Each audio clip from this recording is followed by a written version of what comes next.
హిందూ మతంలో దేవీ దేవతలు పట్టు వస్త్రాలు, పీతాంబరాలు, మిరుమిట్లు గల్రొలిపే ఆభరణాలు ధరించి ఉంటారు. వీటిలో ఈశ్వరుడు చాలా ప్రత్యేకం. ఈశ్వరుడు ఎలాంటి మిరుమిట్లు గొలిపే ఆభరణాలు ధరించడు. ఆయన ఆభరణాలుగా ధరించే ప్రతిదీ మిగిలిన దేవుళ్లకు చాలా విభిన్నంగా ఉంటాయి. శివుడు ధరించే ఆభరణాలు ఏమిటి? వాటిని ఇంట్లో ఉంచుకోవడం వల్ల జరిగేది ఏమిటి? పూర్తిగా తెలుసుకుంటే, హిందూ మతంలో శివుని ఆభరణాలకు చాలా ప్రాముఖ్యత ఉంది.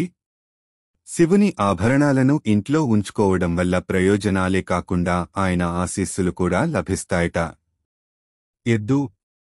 శివుడి వాహనం ఎద్దు. ఎద్దునే నంది అని పిలువబడుతుంది.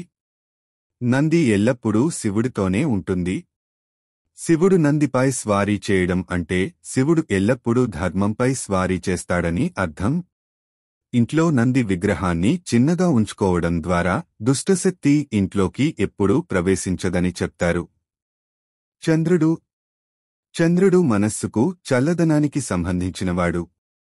శివుని తలపై చంద్రుడు ఆసీనుడై ఉంటాడు. శివుని తలపై చంద్రుడు ఉండటం అంటే మనస్సు చంచలమైనది కాబట్టి మనస్సు మిమ్మల్ని ఎప్పుడూ ఆధిపత్యం చేయనివ్వకూడదు అని అర్థం. అయితే లోహంతో చేసిన చంద్రుడిని ఇంట్లో ఉంచుకోవడం వల్ల మనస్సు ప్రశాంతంగా, సంతోషంగా ఉంటుంది. ఢమరు.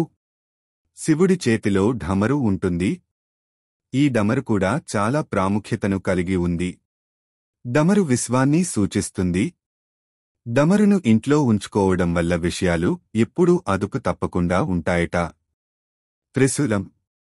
శివుని త్రిశూలం సత్వ, రజో, తమో అనే 3 గుణాలను సూచిస్తుంది. శివుని ఈ అలంకారం అంటే ఈ 3 గుణాలు శివుని నియంత్రణలో ఉన్నాయని అర్థం. ఇంట్లో త్రిశూలం ఉంచుకోవడం వల్ల మనస్సు, మెదడు, శరీరం శక్తివంతంగా ఉంటాయి. పాము. శివుని ఆభరణాలలో పాము కూడా ఉంటుంది. అయితే పాము జాగ్రత్త, అప్రమత్తతకు చిహ్నం.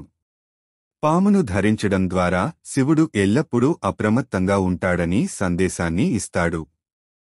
ఇంట్లో పాము బొమ్మను ఉంచుకోవడం వల్ల శత్రువులను వదిలించుకోవడానికి సహాయపడుతుంది.